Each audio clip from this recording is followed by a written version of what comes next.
So as Ava said, my name is Nichole Mayeux. So I've been a volunteer with Nami for about 12 years now. So my day job, I am actually a biologist, fisheries biologist for wildlife and fisheries. So I'm sure some of you are wondering, why is a fisheries biologist here today talking about mental health? Well, my son, I have two sons. I have a 22-year-old and a 16-year-old. My 22-year-old has a diagnosis of borderline personality disorder and major depressive disorder. So I have a lot of lived experience. He got his initial diagnosis when he was 8 years old, so we've been going through this for a lot of years. So that's why I'm here today. So it's kind of like, I have that lived experience.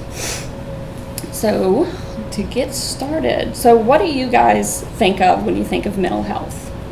So this is going to be a lot of question and answer as well too. Huh? Depression, okay. Bipolar, okay. So some of the diagnoses and such. So when we talk about mental health, okay. So mental health. So everybody experiences mental health in addition to your physical health, right? You can't have good overall physical health if you don't have good mental health. Your brain is the crown jewel of your entire body. It's what controls us. If that's not doing well, that's not healthy, then the rest of you can't do well and be healthy. So part of being mentally healthy is, being able to enjoy life, being able to control your emotions and keep that regulated and stuff. Taking control of stress, letting the stress not overwhelm you and such. So what are mental health conditions? You just said like depression, bipolar, anxiety disorders, things such as that. My son has borderline personality disorder.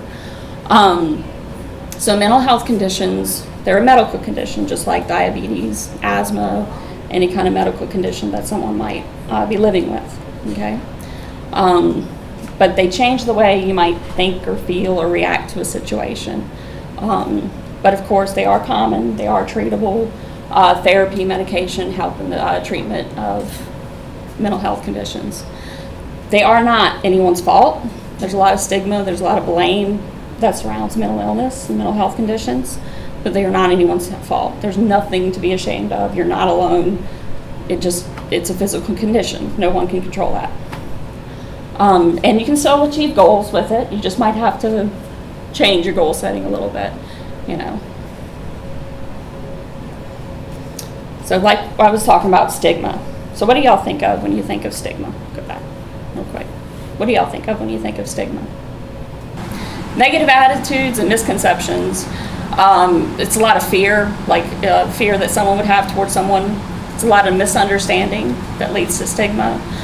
People don't have a really good grasp or understanding in a lot of situations on mental health, and there's a lot of fear surrounding that. A lot of people consider people who are living with a mental health condition, they might consider them violent.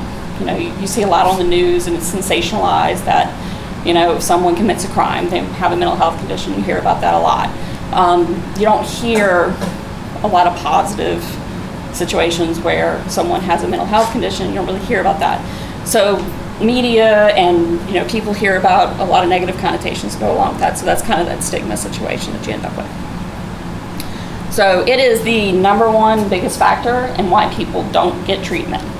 So if y'all had to kind of give a statistic, how many youths do you think within a certain number, percentage-wise, suffer from a mental health condition? Majority? Like 4 out of 10? That's pretty close. 1 in 5. 1 in 5, actually. Yeah. So about 25%, 25%, between the ages of 6 and 17. And that number kind of goes up once you get to age 13, between 13 and 18. That percentage goes up on a youth that will be living with a mental health condition at some point in their life. Okay. So some of the warning signs of a mental health condition. It's typical, it's okay to have emotions, to be sad, to be withdrawn, things like that. It happens. You guys are teenagers, that's really normal. Like I said, I have a teenager currently, and I have a son who already went through being a teenager.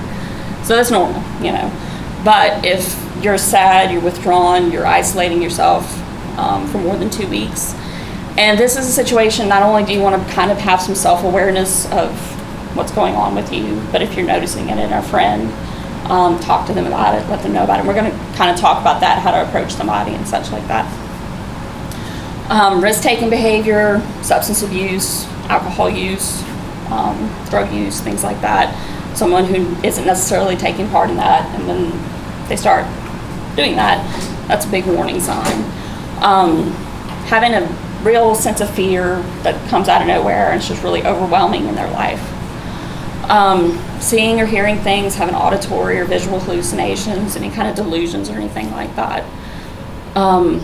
Drastic mood changes in behavior or personality. So extreme difficulty concentrating. If you see someone who's like making straight A's and then all of a sudden their grades are just crashing for some reason, you want to kind of reach out to them, see, hey, what's going on? You know, I've noticed this is going on. Intense worries or fears that get in the way of their daily activities, things like that. If you notice significant weight loss, and not just weight loss, you hear a lot about anorexia, bulimia, things like that. But if someone's using food as a crutch and you notice some weight gain also, that can also be a sign of a mental health condition. Using alcohol or drugs excessively and trying to harm themselves or attempt to suicide, or making plans for suicide. That's, you want to respond immediately to that situation. So with these warning signs, taking those into consideration, do you think helping someone experiencing these signs can help not only yourself but that person that you're approaching? Yeah. Would it be helpful to you? Like, how would it be helpful to you? In what way? It would make you feel better. Because when you give advice to other people, it always uplifts yourself. Yeah, definitely. And what would be your response to seeing the signs in a friend or family member? If you saw these signs in a friend or family member, how would you respond to that situation? Text? Check in with them. Yeah. Like nothing too public because some people are really private about that stuff. Definitely. But if you have a good relationship with someone, just shoot them a text, hey, how you doing? I've noticed. That's definitely a way to go about it. So that's like a friend or family. What about in like a fellow classmate? Say somebody that you don't necessarily know that well, how would you go about approaching them? It's kind of just starting off with whatever, how's your day, blah, blah, blah. And then just kind of going from there. Yeah. Develop a relationship. Yeah. And then eventually try to hang out with them, get to know them better. Definitely. Okay. So what can you do? So the first thing to do, of course, is like we talked, start the conversation. How do you go about starting the conversation with someone? One thing you want to do is definitely show concern. Use I statements. Does anybody know what an I statement is? Could you give me an example of one? eye contact. Not that kind of I. The letter I. It's actually the letter I. So not that kind of. So off of that. It's okay. That's all right. Hey, eye contact is important too. But we always say not too much eye contact because sometimes that weirds people out, and you want to be a little cautious on that sometimes. But could anybody think of something that would be an I statement? So you don't be you and pointing the finger at somebody. How would you approach someone? I sometimes do these things. Right. You can come to me about it. Right. Yeah. Or I've noticed lately that such and such has been happening, or I've noticed a change in your behavior. Tell me about what's going on. Just kind of keeping away from, you're acting really weird lately. You don't want to blame them, kind of situation, because it tends to close people off and they just really don't want to talk to you too much about things at that point. Don't use buzzwords, they're terrifying. Huh? And don't use buzzwords. Don't immediately imply that something is diagnosably wrong Right. with them. Just be like, hey, here's the specific instance, here's how you can get help with that. Exactly. Being very specific is really important. Using those, like you said, those broad terms like that, you don't want to stay away from that for the most part, because it will scare people. Offer support. Try to get someone else involved. If somebody's really having a lot of issues, or if you're dealing with someone who's having some warning signs of suicide, you want to get immediate help for them. Get an adult involved, trusted adult involved, a coach, teacher, the school mental health professional, which, by the way, Does everyone know who the school mental health professional is? Okay. Y'all know you have a school mental health professional. Okay, well, at least you know that. That's good. Okay, what? Do y'all know who she is? I'm sorry. No, I forgot her name, but Okay. I know I know, like, Okay. all you have to do is walk in the office and say, can I speak to the mental health? Okay. And they'll take it too. Okay. Well, it's good that you know a face. That's definitely important. I was just saying earlier, I'm horrible with names. I can do a face. I know who you are, but I may not remember your name. So that's the important part. And of course, being a friend. You know, you want to learn about the situation, what's going on, see if you can't get them to talk to you about what's going on, just so you can get as much information as possible. Don't tell them things like, you'll get over it, it's fine, you got nothing to worry about. You really want to kind of draw them in and talk to them about what's going on. Okay.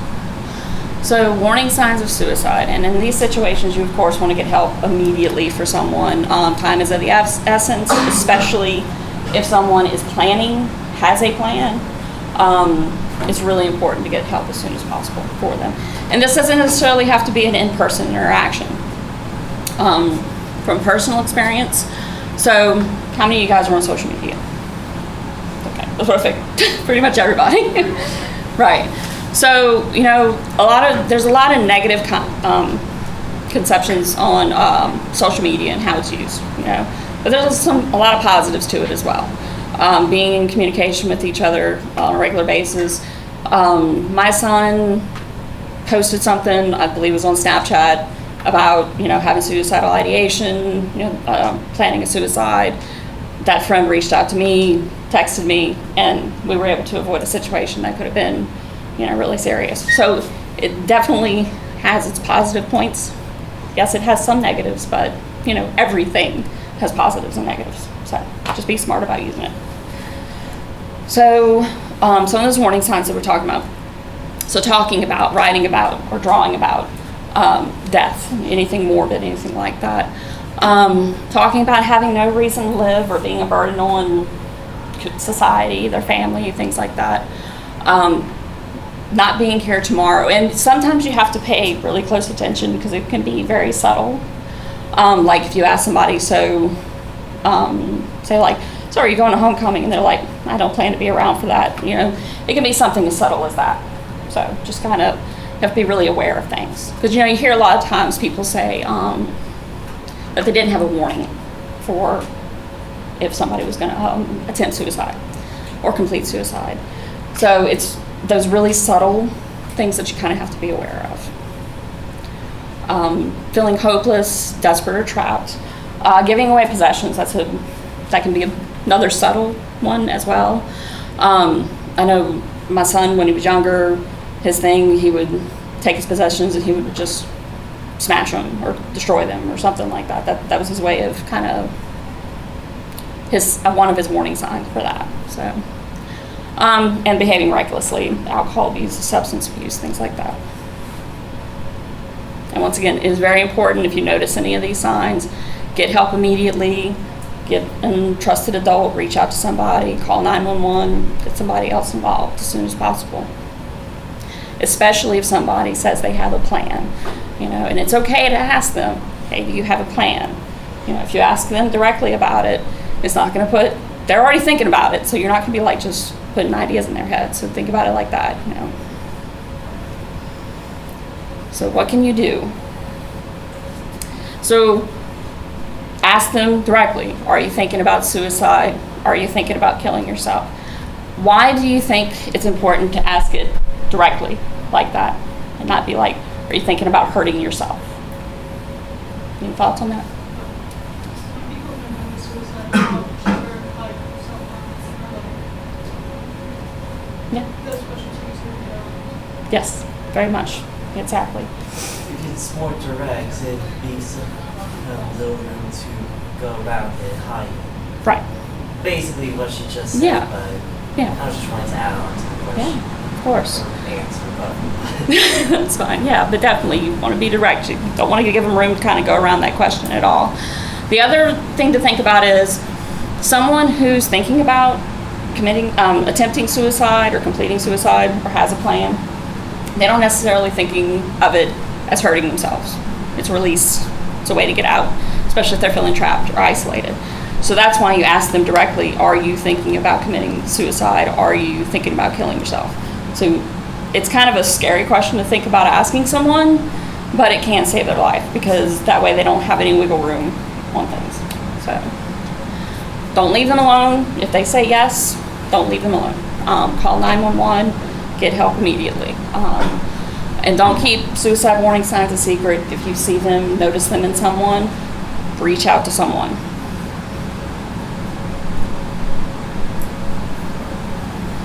So some ways for people to get help, encourage people to get support, encourage people to reach out, to follow their treatment plan, to reach out to therapists, to reach out to school staff, seek therapy, take medication, do what they need to do to take care of themselves.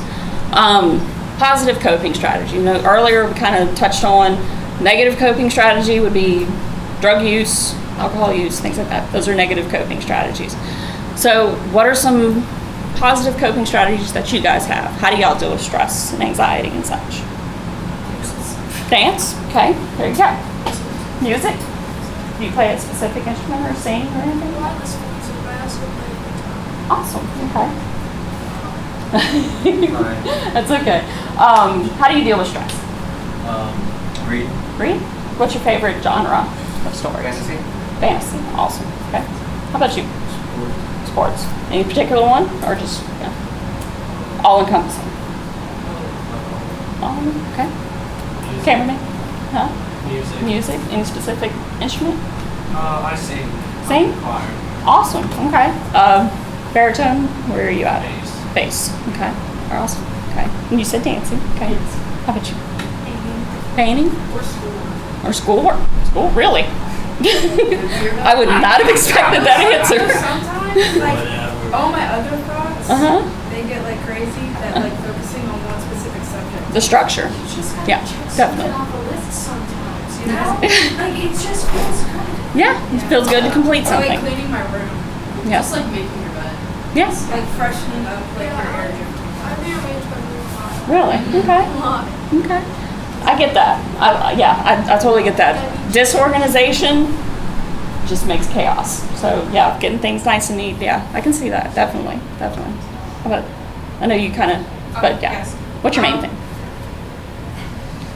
Whenever I get super stressed, taking a shower always helps. Yep. I just feel like that's like, I don't know, I'm a very clean person. Mhm. It makes me feel better. It's like Cleansing your body. Yes. It's Yes. like, especially like a cold shower Mhm. because like you would think that would make it worse, but there's this science thing. Mm-hmm.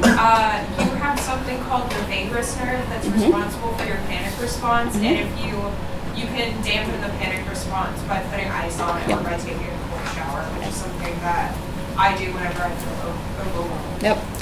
It's funny you mentioned that. That's what we used to do for my son. If he got overwhelmed with something, go take a cold shower, relax. Yep. I mean, they even have water therapy that they do now for people, and you just kind of submerge yourself, and you can do it for yourself. How about you? What's the newest thing you've tried? Just out of curiosity. Well, I'm fixing to try and make some armor or something with him. So Okay. That's Awesome. quite the newest thing. Okay. Okay. So do y'all do just out of curiosity, do y'all do role play type, LARP type stuff? This is the first Cosplay? time. Okay. Okay. Awesome. All right. And how about you? Huh? You drive? Okay. Yeah, that's definitely.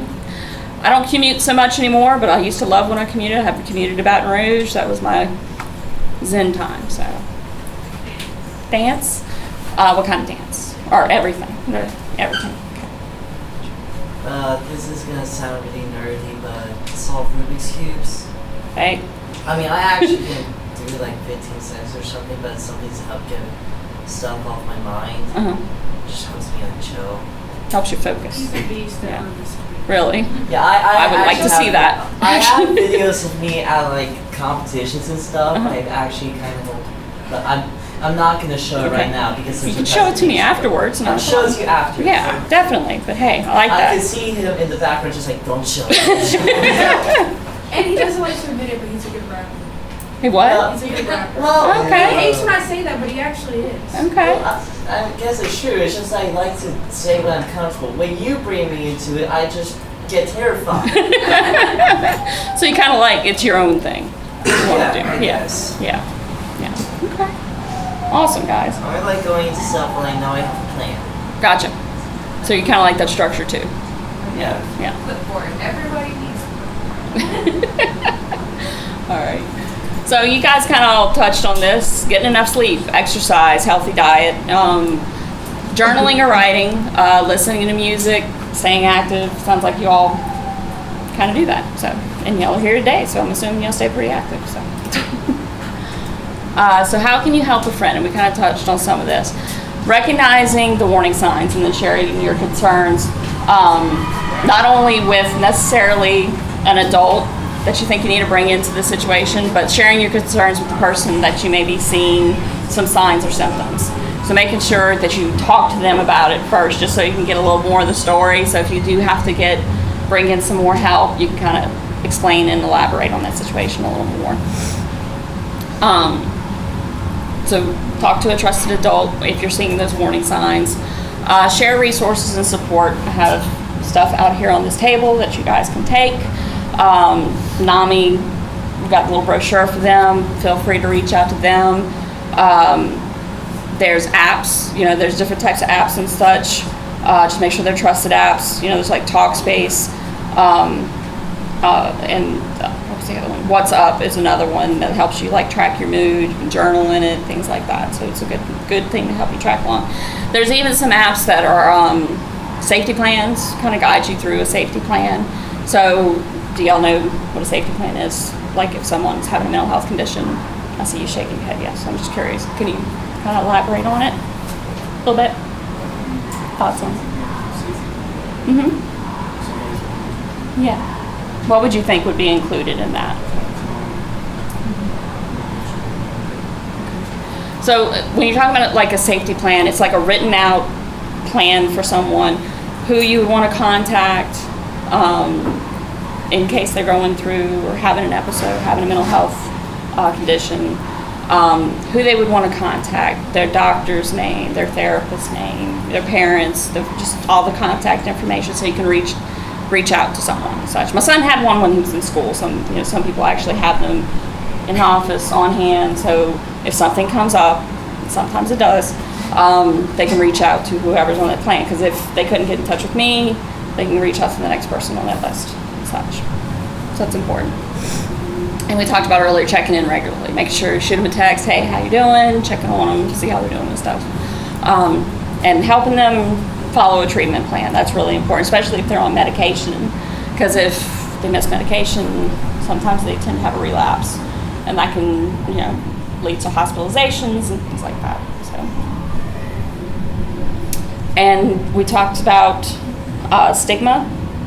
So ways to reduce stigma. So you guys are here today. It's a good start. The Pier is a good start for that and everything. So talking about mental health, that's the biggest thing. Just talking to people about it, talking about what we discussed today and such, with friends, family. If you want to post something on social media that supports mental health awareness, that's always great too. Don't bully, don't stereotype or label. Try to avoid stigmatizing language. So, you're crazy, you're psycho. So the color for mental health awareness is green, lime green. So, Mental Health Awareness Month is May. There's also Suicide Awareness Month, which is September. October. Mental Health Day is in October. So there's a lot of different times that you can show awareness and such. So. June is Men's Mental Health Month. Huh? June is Men's Mental Health Month. June is Men's Mental Health Month. I did not know that. Thank you. Okay. So, just out of curiosity, what do you guys think? What information do you think is important for adults to know about youth who are maybe experiencing a mental health condition? Because I think it's kind of easy for you guys to probably talk to each other, but reaching out to an adult might seem kind of intimidating or difficult. So what do you think is important? You raise your hand. Probably especially for parents, don't push your kids or tell them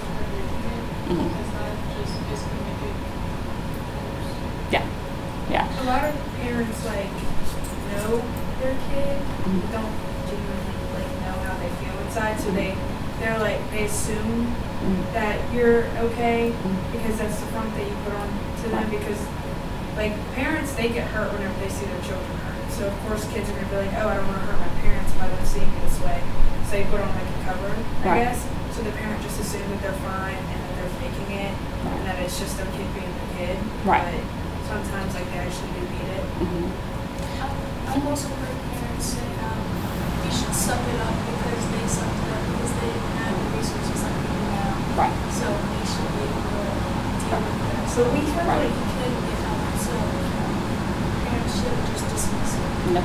yeah, we have like 10 times more things in our like today's world that could like cause mental health issues. Oh yeah. Yeah. So it's a lot different. Yeah. And they don't understand what it's like to grow up in our day and age Right. because they think it's like theirs. Right. Yeah, it's very generational. I did a presentation at another high school, and there was a girl in there, and she even said that was one of the things she brought up. She said, I've tried to reach out to my mom, but she doesn't believe me. She doesn't want to get me help. I'm having a really hard time with that. So that is a really big issue for a lot of people. And then you have the situation where some kids are just they're having to be the adult in their household. They have to be the parent, or they have a parent who has a mental health condition themselves, so they're kind of dealing with those situations, and that in turn, kind of affects their mental health. So it's really hard for them to kind of try to get the help that they need when you're a parent, especially if you're a minor. It's hard to reach out and try to get those resources that you need.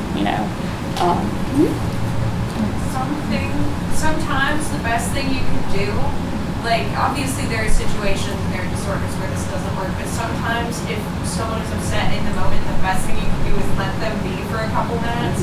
Because I love my dad to death, but he cannot read the room, and when I'm crying and he's trying to show me memes to cheer me up, I just need a second. Right. Silence is powerful. Yeah. That is a very true statement.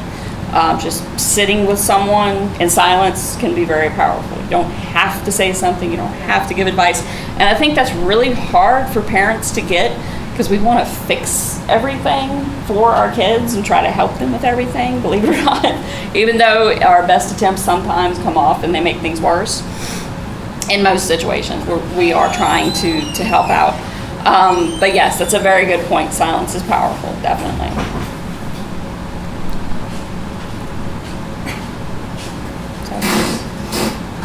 I'm done. So do y'all have any questions or anything directly, personally, anything like that? I do kind of want to share something Sure, that I think go is ahead. important for people to know who maybe are like just dealing with mental health. Mm-hmm. You can get medicine. Like people are so afraid of getting medicated for becoming dependent on it. But and also because people think, oh, it'll deal with my anxiety, but it'll dampen my personality. Like when I started taking my medication, I felt like I actually had a personality because it wasn't behind all of that like anxiety and whatnot. And both my parents were like, oh my goodness, it's like she's got all this stuff she actually likes. Like even I would say that there are a couple of skills that I like got better at because I could focus on them more without this like looming over me. Right. It sounds so dramatic, but I was like I won something out of a claw machine and I was usually like emotionless, but I just won this little duck thing and I was literally jumping up and down for a solid 5 minutes because I just was like, wow, I can be excited about things. It removes that fog Yeah, that you that's have. the right medicine. Like a Yeah. lot of people try one and then they're done. Like it's Yeah. a trial and error with everything. Oh, yeah. Yeah. I will say my son, he has tried a lot of different medications, and we've had successes and failures, and we've had to retry things. So yes, it definitely is finding that one, or even if, you're in a situation where medication isn't the key necessarily, finding that right therapy in conjunction with medication in a lot of situations is really important. Because medications can do a lot, and they really do a lot because you're talking about chemical imbalance in the brain. But therapy also helps a lot, especially if there's any kind of trauma involved or anything like that and that's associated with it. So, just. Okay. Any other questions? Okay, good. Thank you very much. Thank you. Thank you.